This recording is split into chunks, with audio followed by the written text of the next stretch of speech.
growing up in the Northeast, you had to have a thick skin because you'd end up with 2 broken ribs and 2 black eyes.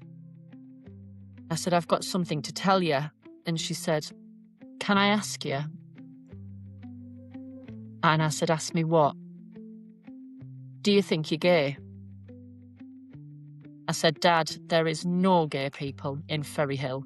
There is no people like me. He says, no, there isn't. But now there is. And now you've got to show them how strong you are. I think every performance should be an education. And if I can get there, make them laugh, make them smile, make them love the night, then I can leave them with a message. Tell your children that they can be a doctor, a teacher, a paramedic, an astronaut, an influencer. They can also be gay, lesbian, bi, pan, trans, or anything, and you will love them regardless.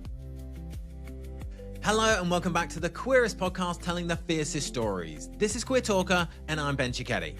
Before we get to my conversation with the incredible drag superstar Miss Tess Tickle, I got a very quick favour to ask. If you enjoy this episode, hit that subscribe button. It's one click and it's going to make a massive difference. It's going to allow me to grow this podcast, this community, and keep bringing you the best and the queerest episodes every single time. So in advance, thank you. Now to my conversation with Tess. Tess, we will start with my little game that I like to call Queer Panic. Just a rapid fire set of questions, get to know you a little bit better, and you just respond with the first thing that comes to mind. Oh, it sounds fun. I know, it's going to be exciting. What was the first album you ever owned? Oh, it's got to be Spice Girls. I love that. Do you know how often the Spice Girls are coming up on this podcast? And I'm not even doing Girls. it. Girl power. I'm all for it. I love it. I love it. What a cultural icons for all of us. Yeah, and I don't think they get the due they deserve, but the music was incredible. Like music Spice was incredible. Yeah. And Victoria's not such an innocent girl. Mm-hmm. And I'm hollering, but stop right now. Let's move on. I love it. Well, that leads very nicely into my next question, which is, if you had to lip sync for your life, what song would you choose? Oh, it's got to be This Is Me, Greatest Showman. Oh, amazing. I love that. Great soundtrack, great film. Has to be. Okay. What is your favorite queer movie or TV show?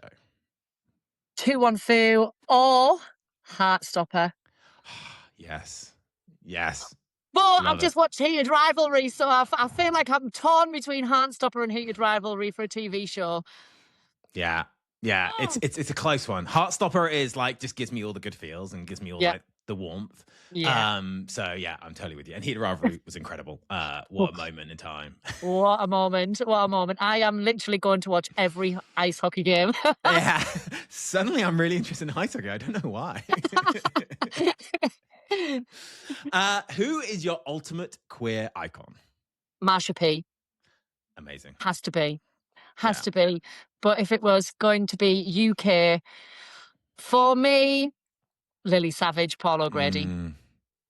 Yeah. What an incredible individual, and so incredible for both parts of his career, as when he, was predominantly Lily Savage, but then also as Paul O'Grady. Like, what an incredible phenomenal career. What he's done with charity work, and then what he projected. Obviously, Lily projected Paul into the limelight, and what people didn't know was behind the scenes, Lily and Paul were literally raising millions of pounds for charity, and just an impeccable comic, artist, and fundraiser. Phenomenal.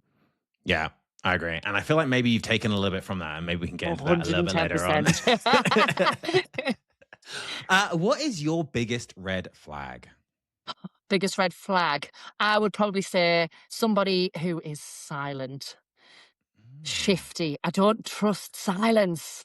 Interesting. Yeah, I know what you mean. That is an interesting red flag. My grandfather always said a still tongue needs a wise head. So sometimes you have to be quiet to think about the next step. But somebody who just doesn't speak, and I'm like, I don't know how to read you. So that would be my biggest red flag. Yeah, I think that's totally fair. Who is one person you would like to hear on this podcast? Bimini. Yes. Incredible. Absolutely. What they do on social media and the causes they fight for, the way they are eloquently put, the things that they write, the statuses, what the causes that they fight for, Bimini, 120%. Yeah. Yeah. What an inspiration Phenomenal. to so many of us. And, you Yeah. know, what they do. They're one of the most knowledgeable people I hear talk about such a broad range of topics as well. And they also So open the door for so intelligent. many other people to tell their story. So, yeah, So totally with you. intelligent. Phenomenal artist. Okay. Well, Bimini, look out. I'm sliding into your DMs to try and get you on the podcast. And then finally, what is one word you would use to describe your childhood?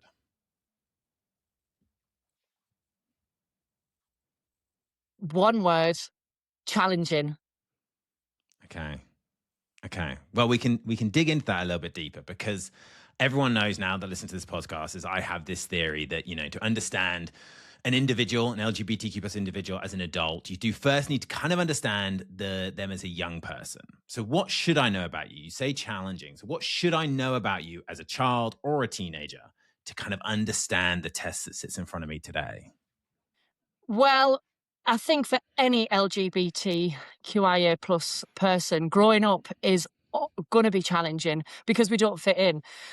I was brought up in a very small mining village in County Durham. And when I say small mining village, a lot of small mines.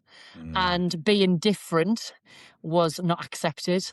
And if I walked a certain way, talked a certain way, acted a certain way, if I liked certain things that weren't the norm, then I was ridiculed. And I often said, growing up in the Northeast, you had to have a thick skin because you'd end up with 2 broken ribs and 2 black eyes. People used to, I used to get out of school early. I used to get off the bus early, and I used to run for my door because I knew that somebody else was running past me. I'd be a great shoplifter because, oh my God, I can run. That store detective is not catching me because them bullies never caught me. Not once did they catch me. I was honestly, it was traumatic. It was challenging. And people just didn't understand. It was understanding. It was education. And people just hadn't seen it before. I was brand new to them and I didn't fit in. I was a square peg trying to go into a round hole. It just didn't work. But it did work. It does work. It just wasn't, it wasn't seen. It wasn't accepted. And I think people were narrow-minded. And it's taken somebody like me to grow up in the community, because if you don't see it, you can't accept it. And it was just for the tellies. Like, they just saw LGBT people on the telly, or they heard about them, or such and such's friend has come out as gay. And it was all like, oh my God, have you heard? Well, I was that child growing up. I was bullied, I was picked on, not just by children, but by adults. And the elderly, even back in the day, they had such narrow minds, and it was really, really hard growing up. But I probably speak for the majority of the LGBTQIA plus community. Yeah, it was a really difficult time, I think, to grow up. And we didn't just, to your point, we didn't have that representation that exists today. No. You know, we touched on Heartstopper. We didn't have a Heartstopper when we were didn't. younger. And I think a lot about a couple of phrases. One is you can't be what you can't see, which kind of you've said there. And also to be the person you needed when you were younger. And I think it's very clear that that's now what you're doing, is being that person for that kind of younger generation. I just didn't see anybody like me growing up. And I honestly thought there was something wrong with me. I thought, first of all, I was thinking, have I been born in the correct body? Should I even be here? Is there something wrong with me? Every kind of emotion went through my head, and going through school during Section 28, and it was never promoted and it was never spoken about. I didn't know that there was anybody like me that existed. And if I didn't know that, everybody else around me aren't going to know that.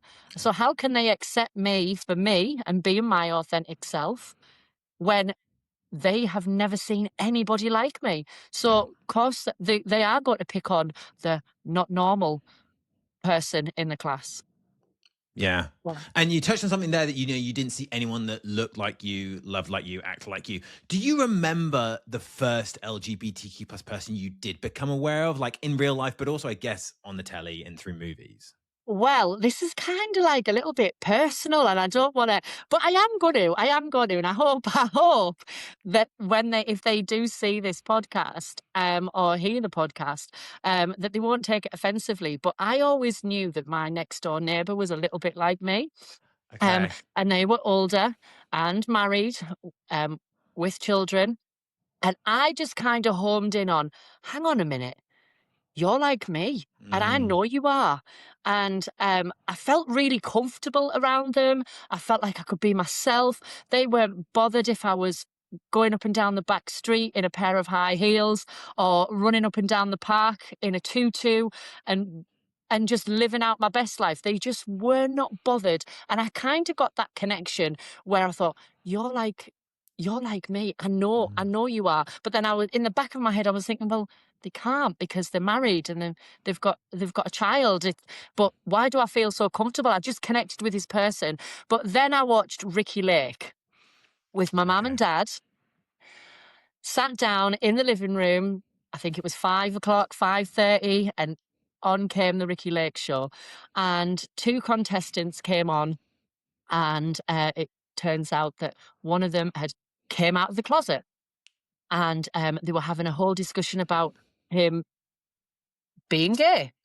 And I'm thinking to myself, that's me. That was the first Um, time I'd ever seen a gay man on the telly. And I looked around the room and I thought, I don't want to look like I'm enjoying this, but I also don't want to look like um, I'm, I'm connecting with this series. And then my dad said, turn this shit off. I don't want this on my telly. mm. And then I straight away went within myself and I thought, I can't even turn the telly on and engage in what I think is my norm. And that was the first time I ever realized who I was by making a connection with someone on the telly, but also somebody in person. Yeah. How did that feel then? Because, so many of us do know that kind of first feeling of, oh, feeling that spark, feeling that, oh, that's me. How did it feel to kind of see that and make that connection, but then feel it shut down by obviously someone who's incredibly important to you in your Mm, father? Euphoric. I thought, my word, there is somebody like me going through exactly the same thing and battling with their emotions, their feelings, trying to suppress them, and seeing it live on telly. I thought, oh, that is it. That's Yeah. me. And then I just thought, I looked around and I was thinking, is this normal? Because that's me. And then shut down Yeah. instantly, back into the box. Yeah. And I just thought, I can't say anything. I can't be me. And I think I was around about 11 or 12 when I saw that program. Um, And I'll always remember the reaction from my dad going, get this off the telly, Mm. but later in life, I found out it wasn't because of that. It was because he was just sick of Ricky Lake on the telly when he came in from work and he was trying to have his tea. Yeah. So, but that split second, I took that as it was Yeah. because of the scenario that was playing out on the telly. I thought it was the person that had come out as gay, and it wasn't. It was the fact that my dad was just sick of watching Ricky Lake on the telly when he just finished a 12-hour shift. Yeah. There was a connection there, but it wasn't the one that we all thought. Absolutely not. No. So I guess from that kind of first feeling and that kind of feeling of that euphoria of seeing this is me, finally I kind of almost have an answer to why I feel the way I feel, Yeah. to then kind of feeling truly authentically yourself. When Yeah. did you feel that? And then when did you feel like you were just Oh. going to be you, unapologetically you, everyday you? Oh, well, um, obviously going through school, I could never have done it. I could never have done it in school. My life would not be worth living. I was Mm, already being picked on and beaten up. I left school, and I was from a family that you leave school, you work, you pay your way. right. So you graft. Even if you're in education, you get a job.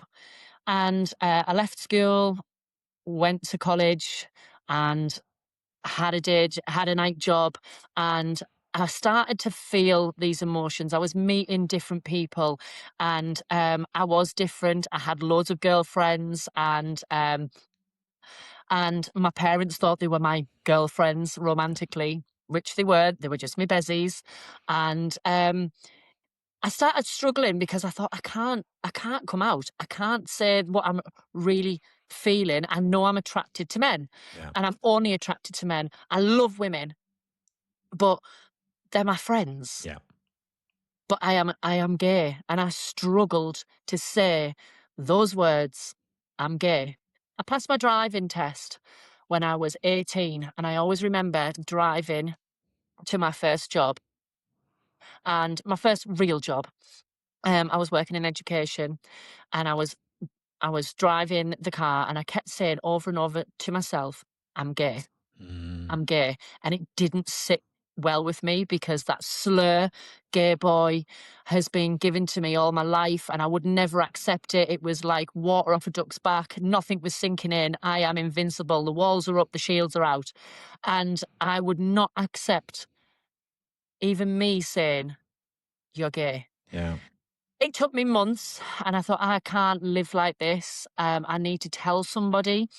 And over the course of around about 10, 12 months, I went from 16 stone 10 down to about 8 stone, losing weight with stress, panicking, worrying that I had this knot in my stomach, and this story I had to tell.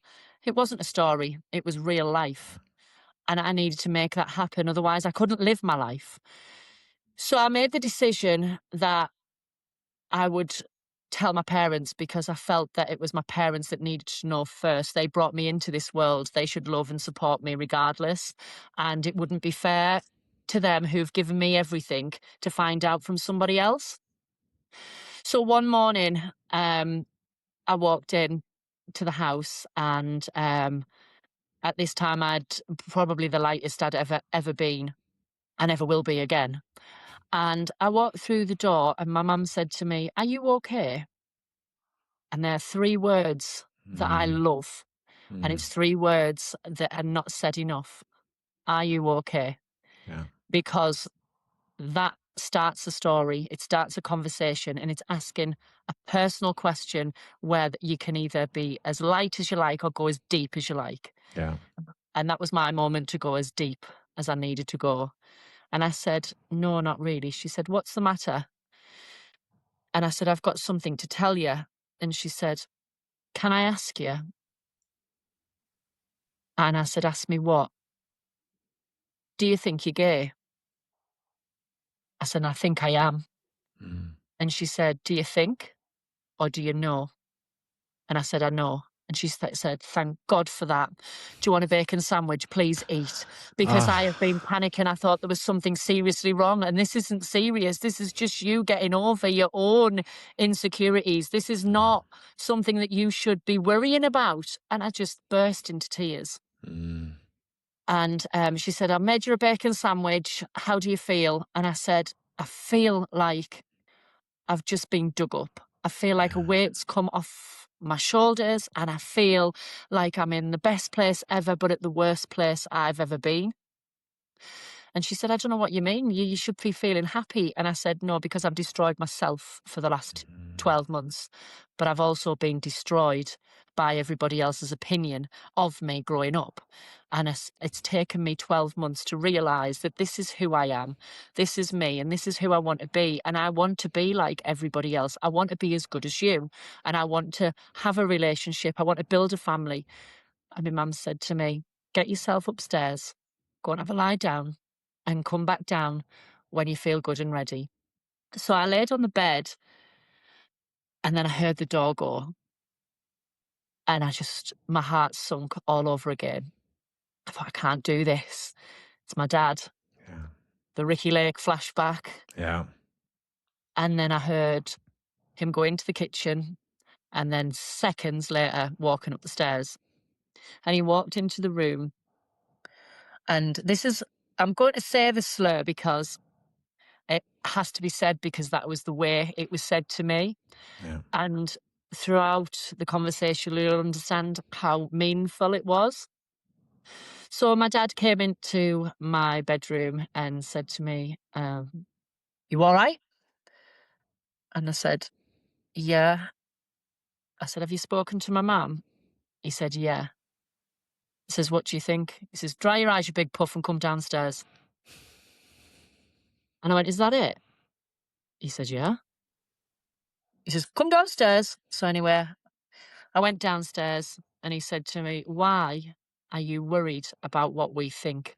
I said, Dad, there is no gay people in Ferry Hill. There is no people like me. He says, no, there isn't. But now there is. And now you've got to show them how strong you are. He says, because now there is a person that somebody else can look up to. Now get in the car. We go to the beach. We got to the beach. We walked onto the sand. We walked for about a mile without a word being said. And I always say silence is my biggest red flag because there was no conversation. But because I knew the people I was walking along that beach with, my mum and my dad, walking along that beach for a mile, by the end of the beach, everything that was needed to be said was said without words. We came off that beach and the rest's history, and they have supported me to be me, the way I am. However I want to live my life, they're behind me. So, yeah. Wow. That's That was amazing. my childhood. And a little bit of family history as well. That's amazing. Like, I think for the first time on this podcast, I'm a little bit lost for words. That's such an incredible story, an incredible kind of like journey to have gone on with your parents, where there was this kind of feeling of one thing, after that Ricky Lake experience to how it ended.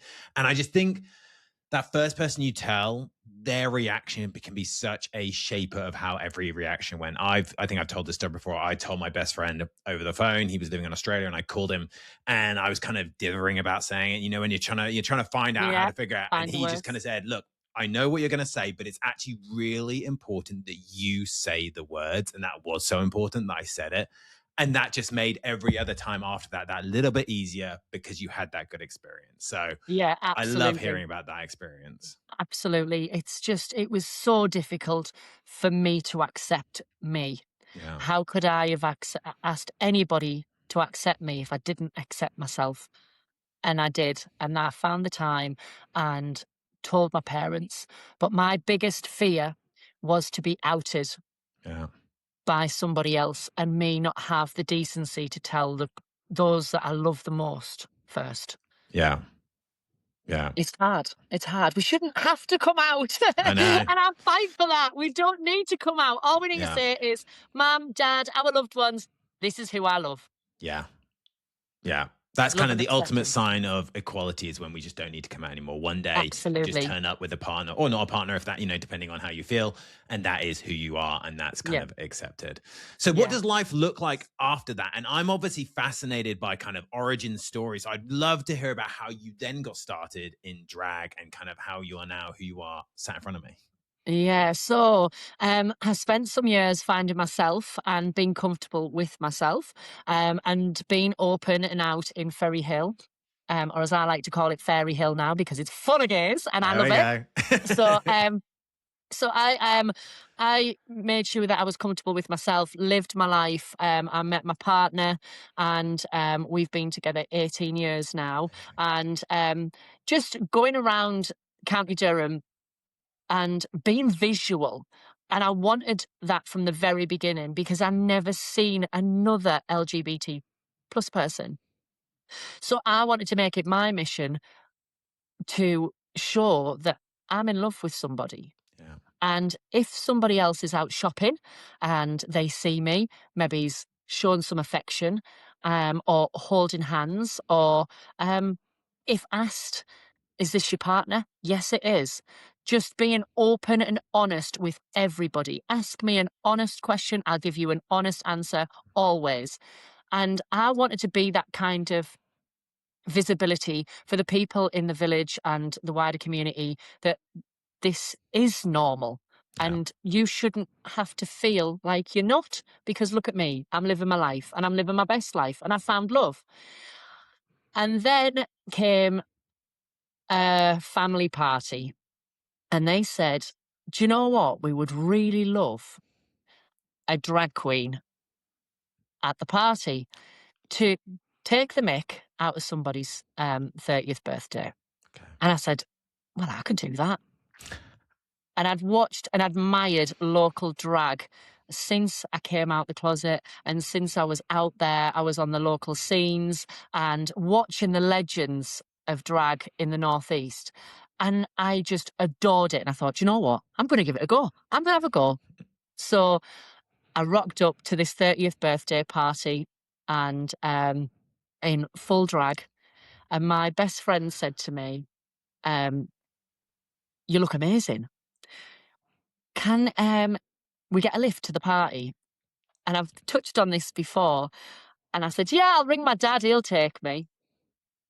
So I rang my dad, and he'd never seen me in drag. I hadn't even seen me in drag. And I walked downstairs for the very first time. And I said to my dad, Dad, what do you think? He said, well, I don't know whether to fuck you or fight you. And I said, I know we're from the Northeast where incest is best, but don't smudge me lipstick because we're due at the party at 7 o'clock. Anyway, we got in the car, went to the party, and my best friend said to me, there's a competition going on in Newcastle. You should enter it. And it's 6 weeks. If you win 350 quid. And with that money, we can go to Benidorm. So I entered the competition. I did the 6 weeks, won the competition, won the £350, spent £6,500 doing it, and never went to Benidorm. So I was furious over the moon that I won. Yeah.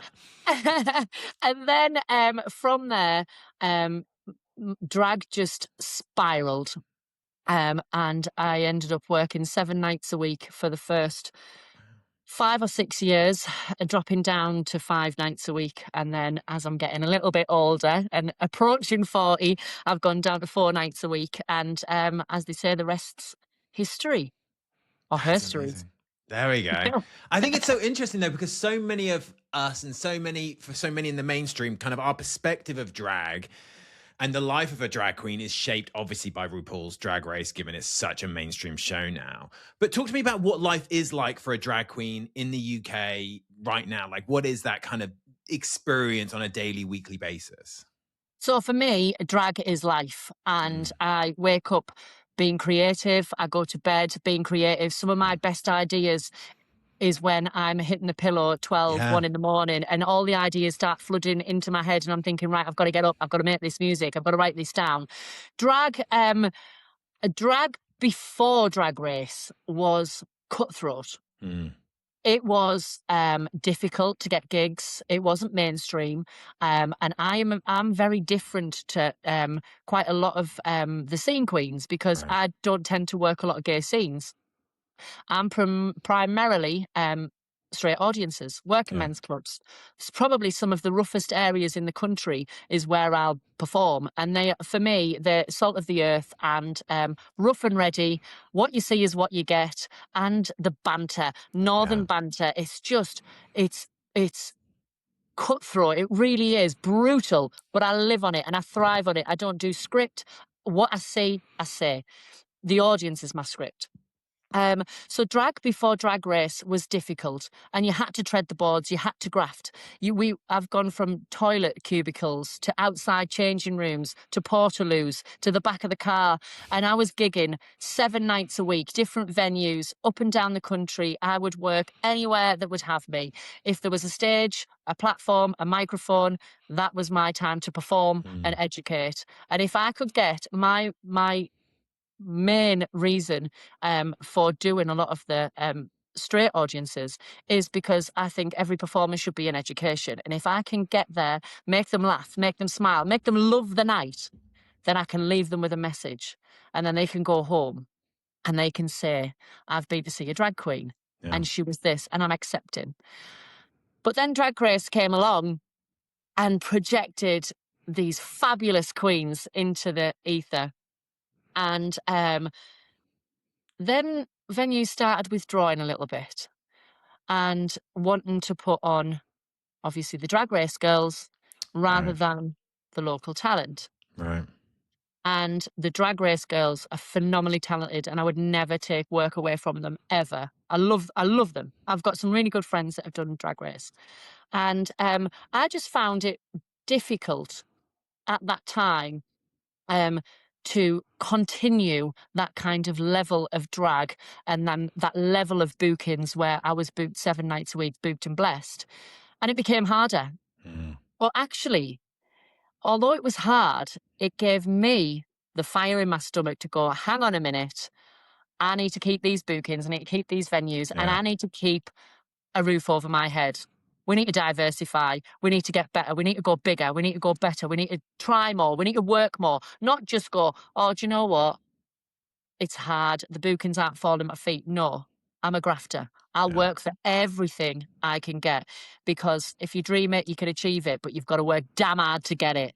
So don't expect things to fall on your lap. And this amazing competition that's been now plastered all over our screens and into the mainstream is actually a blessing, because drag is now at the forefront of entertainment bookers' minds.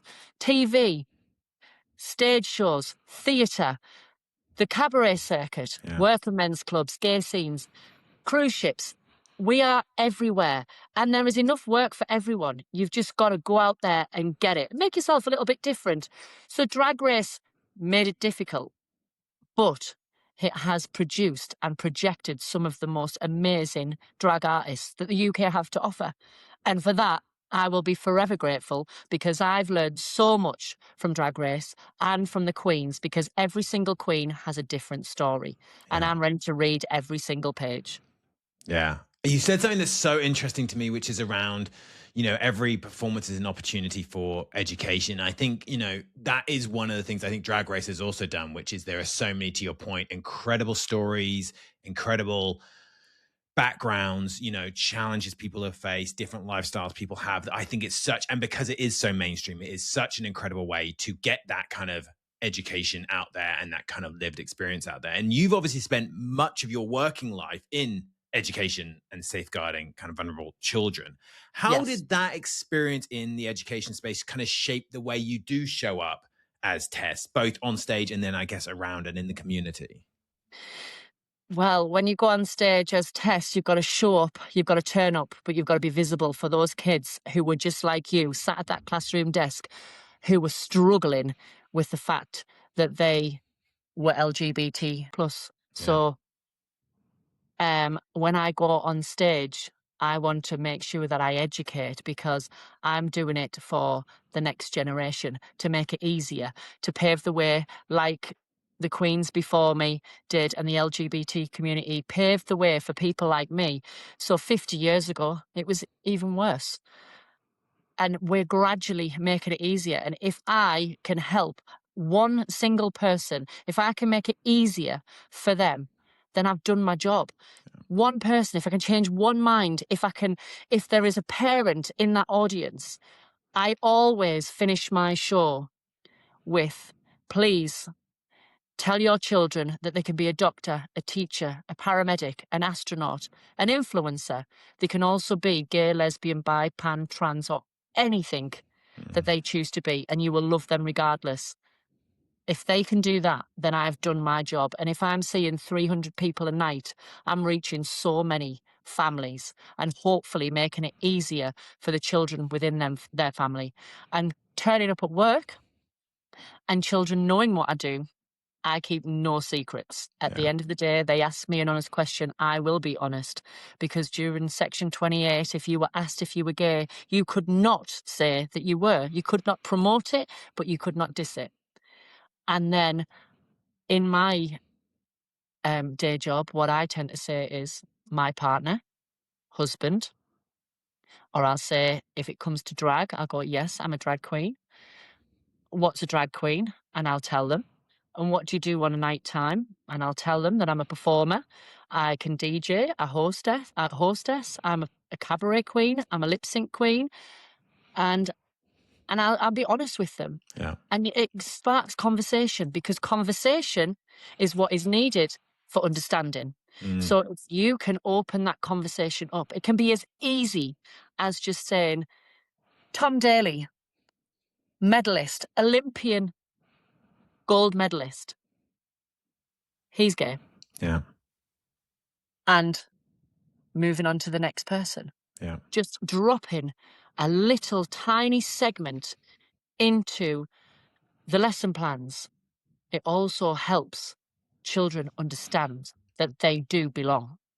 Yeah. And if they are not part of the community, it helps them understand and helps them empathize with the people who are going through what they're going through. But it also normalizes. Yes. We can normalize the language by saying gay. That isn't a slur. Yeah. You're gay. It's a good thing. If we can normalize the language, usualize the language, it becomes ingrained in our society. So if we can get a child to connect and think, I belong, we've saved lives. We've Yes. potentially saved lives. Education is key, and children deserve to be educated about the whole world, not part of it.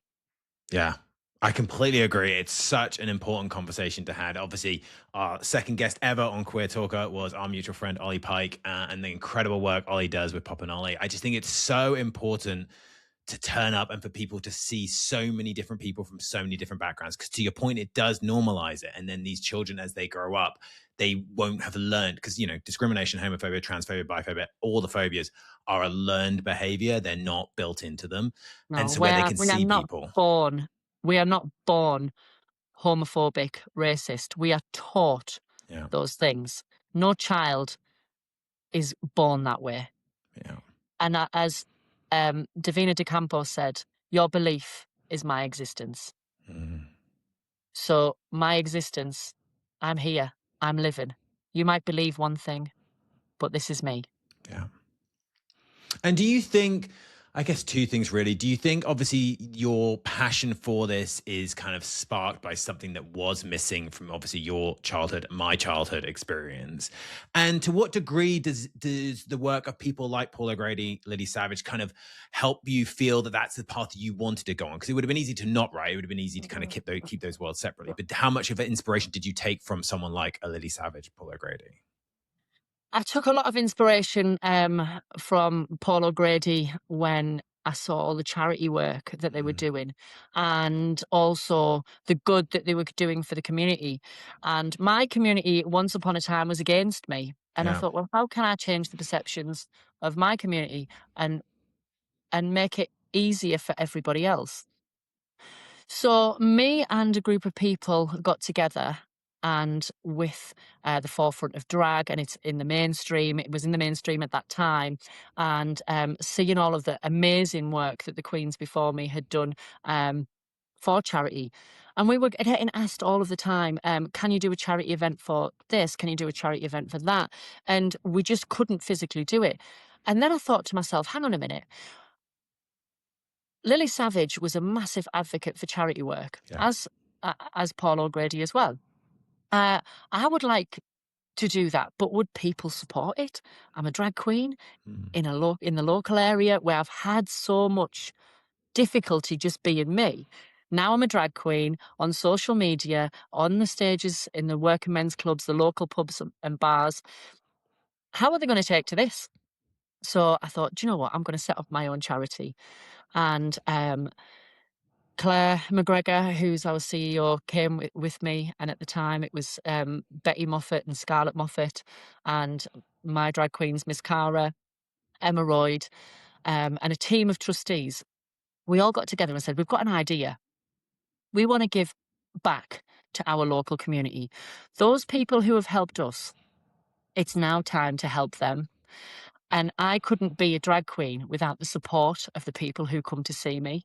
Yeah. So my way of giving back to my audience was helping them when they needed the help the most. And I know I needed help back in the day. I could have done with a helping hand.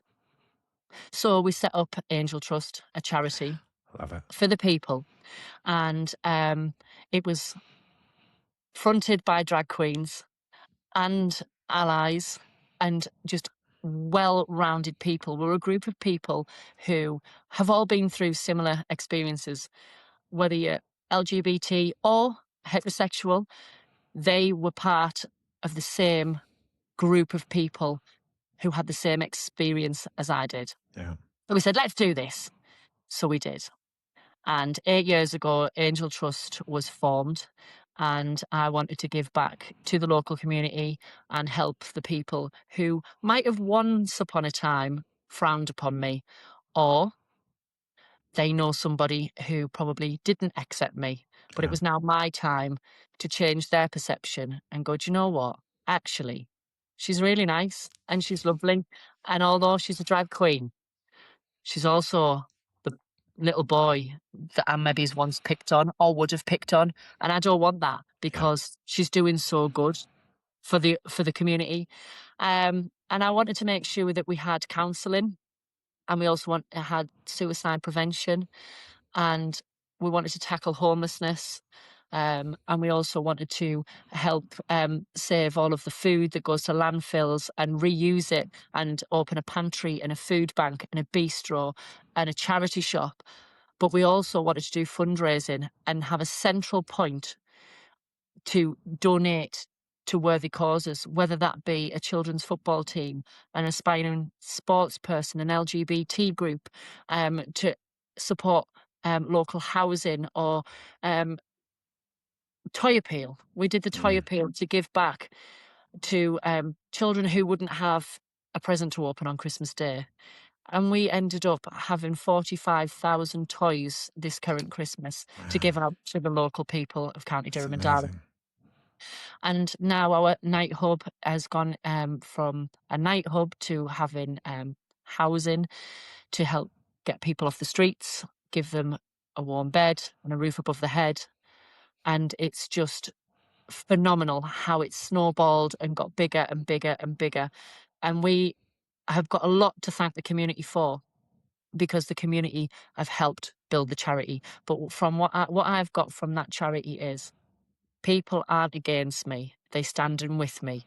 And from once upon a time when I wasn't the norm and didn't fit in, now I am the norm. I'm fitting in, and they're standing with me rather than against me. And for me, that is everything.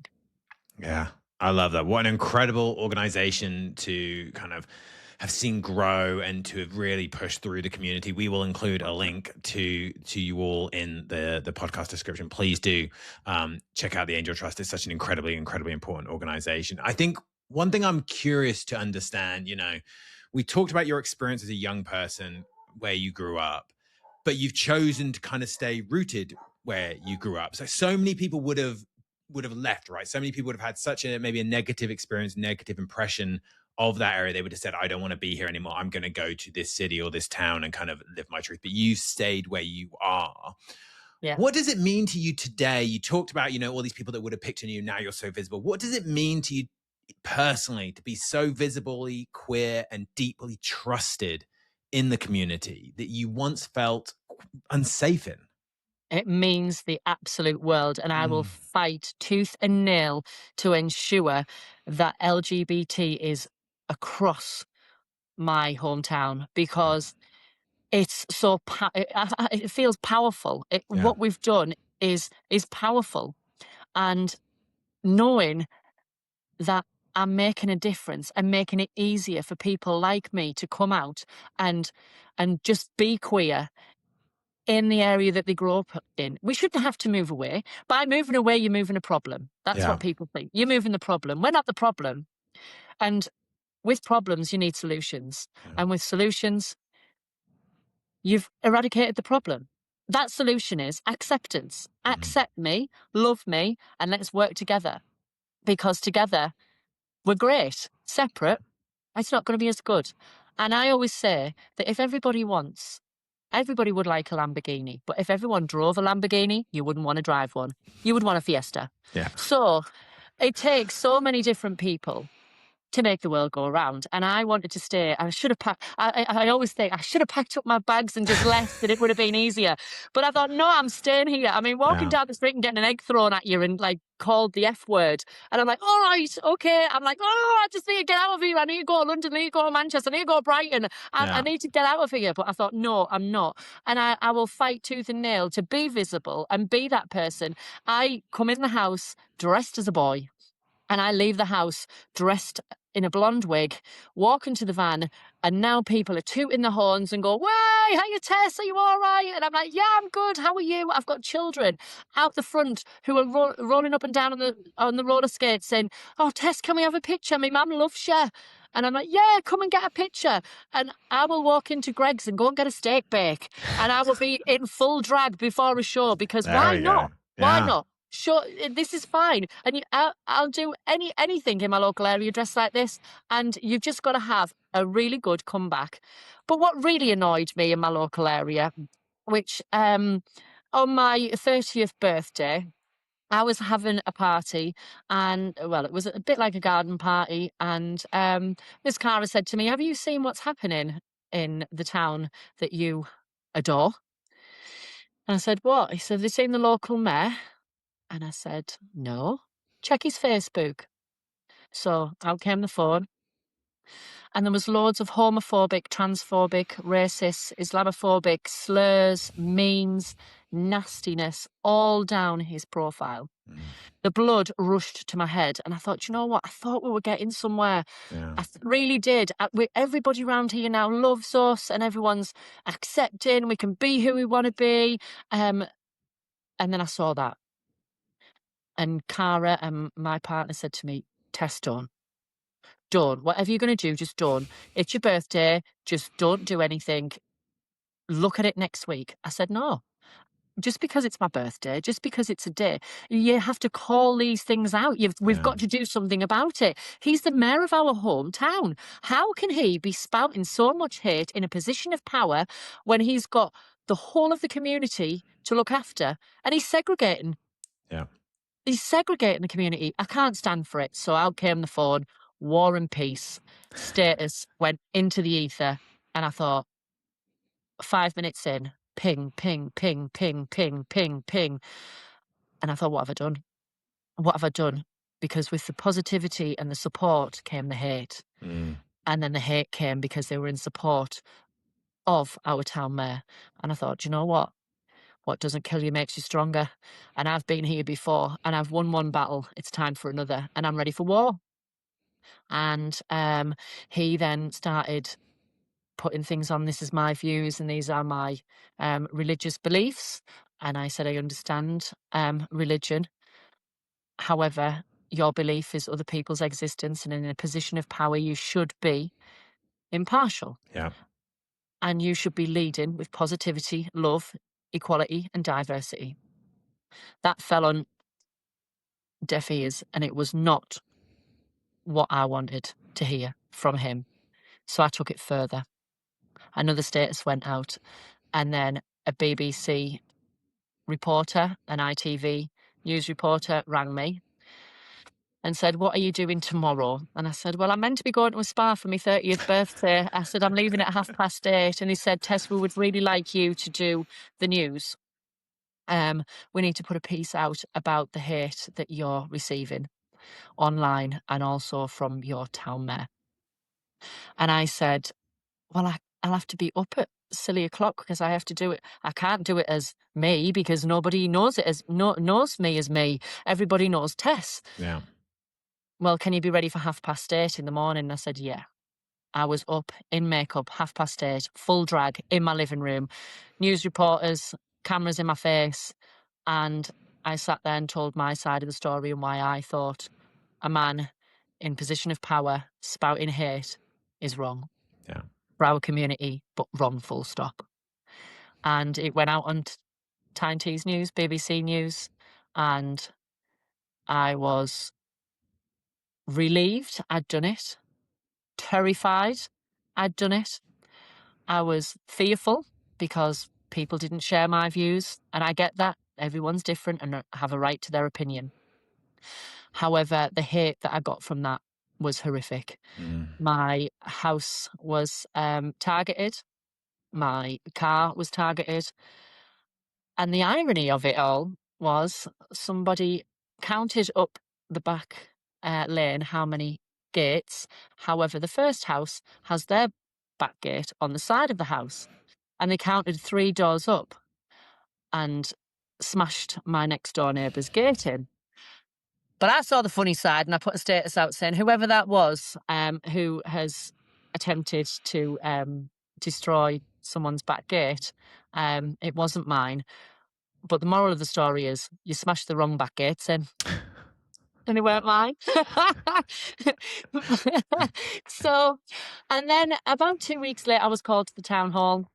And cutting a long story short, our town mayor was had to stand down and stood down, firstly, off his own merit. However, he was a vote of no confidence from everybody in the town hall. So my mayor was no longer.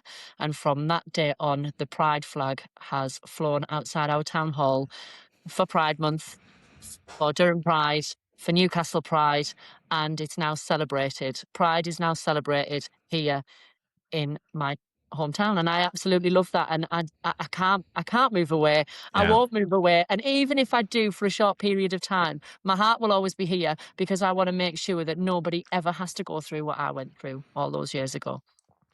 Yeah, and I think, that's an incredible story. But one of the things I took from it is this idea that there's a kid who's so thankful that you didn't move away. There's a kid who sees you, sees themselves reflected in you, and knows that they also can live a fulfilling, happy, successful life in that town and not have to escape it. Absolutely.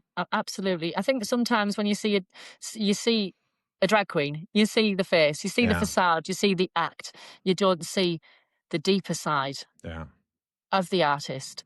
And that, for me, is really deep. I want to make a difference. And that's why I get up and go 5 nights a week, 5 days a week, and do the charity, because I want to make a difference. And behind every queen, there's a real person. And it's a real person who's probably making a difference because they've been through so much in their lifetime. And I'm hoping I am making a difference. And they can look at me and go, do you know what? She works in a school. She's educated. She's also a business lady. She also runs a charity. I could do that. And I'm going to have a go. Just like I did all them years ago when I watched the Queens and I thought, I want to do that. I'm going to.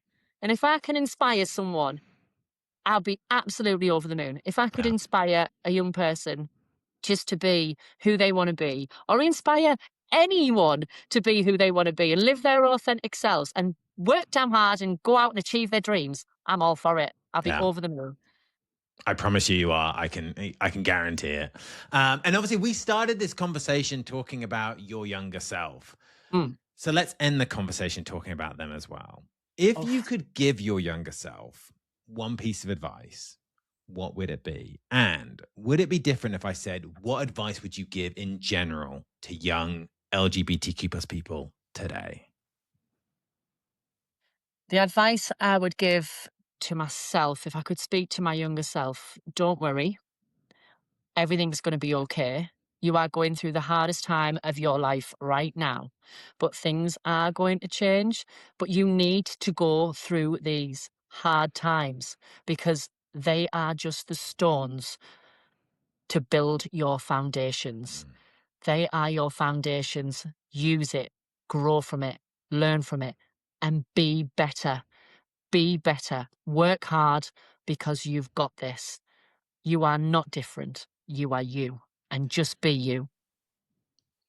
I love that. And then to a younger person right now, I use a phrase quite a lot. And that phrase is, every year, a farmer spreads manure across a field. And sometimes people will spread awful things about you or target you. But the reason that farmer spreads that manure across that field every year is to ensure a bigger and better crop next year.